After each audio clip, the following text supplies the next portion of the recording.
ታኅሳስ 29 ዕለተ ዕሮብ የማለዳ ጸሎት። እግዚአብሔር ሆይ ስለዚህ ቀንና ስለዚህ ሰዓት ስላደረስከን እናመሰግንሃለን። በዚህ በገና በዓል ደግሞ እግዚአብሔር ሆይ በማለዳ ወደ አንተ እንጸልያለን። አንተን በማስቀደም ቀናችንን እንጀምራለን።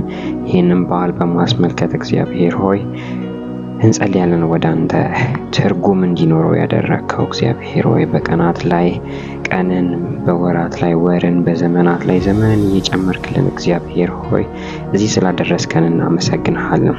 በሕይወታችን ዘመን ሁሉ መልካምነት እየበዛ ቸርነት እየበዛ እግዚአብሔር ሆይ ጠባቂነት እየበዛ እግዚአብሔር እየተጠነቀቅ እዚህ ስላደረስከን እናመሰግንሃለን።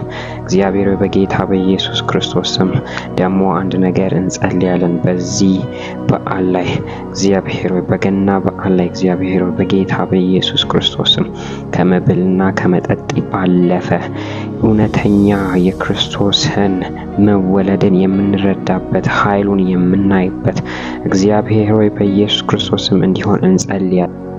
አሁን ደግሞ እንደ ቃልህ እንጸልያለን። ሉቃስ 2:8 ጀምሮ እንደዚህ ይላል።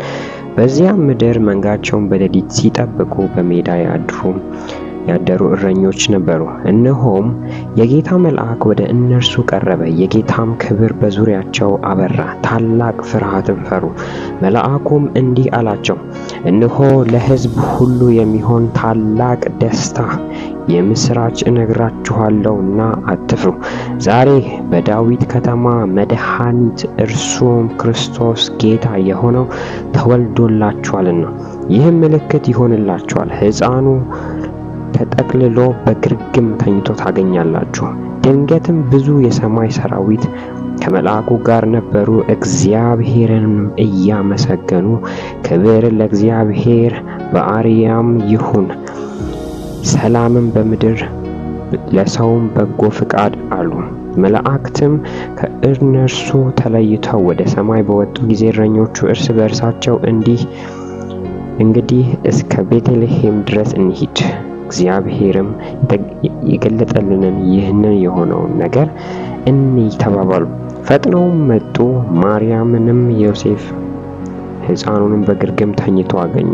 አይተውም ስለ ሕፃን የተደረገላቸውን ነገር ገለጡ። የሰሙትም ሁሉ እረኞቹ በነገሯቸው ነገር አደነቁ። ማርያም ግን ይህንን ሁሉ በልቧ እያሰበች ትጠብቅ ነበር። እረኞቹም እንደተባላቸው ስለሰሙት እና ስላዩት ሁሉ እግዚአብሔርን እያመሰገኑ እያከበሩ ተመለሱ ይላል። ስለዚህ እግዚአብሔር በጌታ በኢየሱስ ክርስቶስ ስም እናመሰግንሃለን።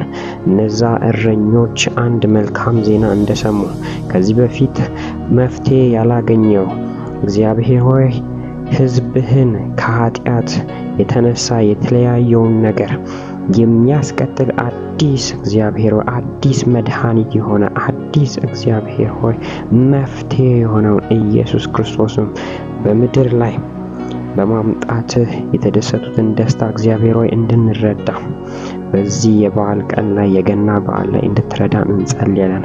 እግዚአብሔር በጌታ በኢየሱስ ክርስቶስም መፍትሄ ሆነህናልና እግዚአብሔር ሆይ ወደ አንተ የምንቀርብበት ድፍረታችን ሆነህናልና እግዚአብሔር ሆይ ስለ ውድ ስጦታ እናመሰግንሃለን። ስለሰጠህን ከጸሎታችን ከልፋታችን ከመልካም ባህሪያችን ያልሆነ ስጦታ ነገር ግን እንዳንተ በጎ ፈቃድነትና እንዳንተ ቸርነትና እንዳንተ ኃያልነት እግዚአብሔር እንዳንተ ምሕረት አንድያ ልጅህን የሰጠህን እግዚአብሔር ሆይ ወደ ምድር እንዲመጣ ያደረክባት ቀን እግዚአብሔር የተባረከች ይሁን። ዛሬ በዚህ ቀን እግዚአብሔር ያደረክልንን በመረዳት የምንመላለስበት የምናሳልፈበት ቀን እንዲሆን እንጸልያለን። ይህንን ጸሎት በሚሰሙ ሰዎች ሁሉ ላይ እግዚአብሔር ሆይ በጌታ በኢየሱስ ክርስቶስ ስም ከመጠጥና ከመብላት ያለፈን የእግዚአብሔርን ዓለም ዕውቀት ኢየሱስ ክርስቶስ ወደ ምድር የመጣበትን ዓላማ የሚረዱበትን ብርሃን ወደ ህይወታቸው እንዲመጣ ጸልያለሁ። ወደ ህይወታችን እንዲመጣ ጸልያለሁ። መድኃኒት ተወልዶልናል። የምስራች በህይወታችን ሆኗል። ጌታ እግዚአብሔር ሆይ ካንተ የተነሳ ምህረት ሆነልን። ከውድ ስጦታ የተነሳ እግዚአብሔር ሆይ የኛ ነገር ጨመረ።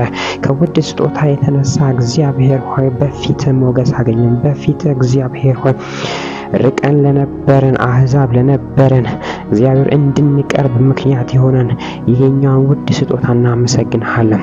እግዚአብሔር ሆይ ካለ ከብዙ ልጆች አይደለም ኢየሱስ ክርስቶስም የሰጠህን ያለህን አንድያ ልጅ ሁሌም ስታየው ደስ የምትሰኝበት ሁሌም ስታየው እግዚአብሔር ሆይ ውስጥ እረፍ የሚልበትን አንድያ ልጅ እግዚአብሔር አሳልፈ ስጦታ አድርገህ ስለሰጠህን እናመሰግንሃለን።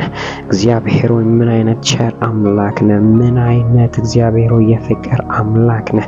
ያለህን ሁሉ ለተጣላ ኃጢአትን ሰርቶ ለራቀ ሕዝብ አሳልፈ የሰጠ እግዚአብሔር ሆይ እናመሰግናለን። ስለ ውድ ስጦታ እናመሰግንሃለን። ስለሰጠህን ኢየሱስ ክርስቶስን አሳልፈ ወደ ምድር ስለኛ ስለላከው እናመሰግንሃለን። እግዚአብሔር ሆይ ስም የተባረከ ይሁን። ስም የተባረከ ይሁን። ስም የተባረከ ይሁን። በዚህች ዕለት እግዚአብሔር በምስጋና ተሞልተን አፋችን ሁሉ ስለ ኢየሱስ የምናወራበት እንዲሆን እንጸልያለን። እግዚአብሔር በጌታ በኢየሱስ ክርስቶስ ስም አንተ የሰጠህን ስጦታ አይቀልብንም። አንተ የሰጠህን ስጦታ ከስጦታዎች ሁሉ ይበልጣል።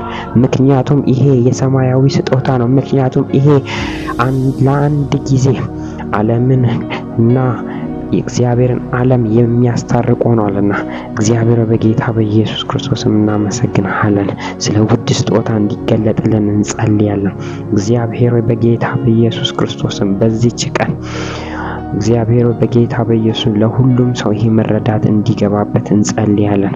እግዚአብሔር ሆይ ባሉበት ሰዎች ሁሉ ማስተዋልን እንድትሰጣቸው እግዚአብሔር ሆይ ከመጠጥና ከመበላት ያለፈ ነገር እንደሆነ እግዚአብሔር መረዳት የሚችሉበትን አቅም ለዚህ ሁሉ እግዚአብሔር ሆይ እንድትሰጣቸው እንጸልያለን። በጌታ በኢየሱስ ይህን ስለምታደርግ እናመሰግንሃለን። አሜን። መልካም በዓል ይሁንላችሁ። ወዳችኋለሁ።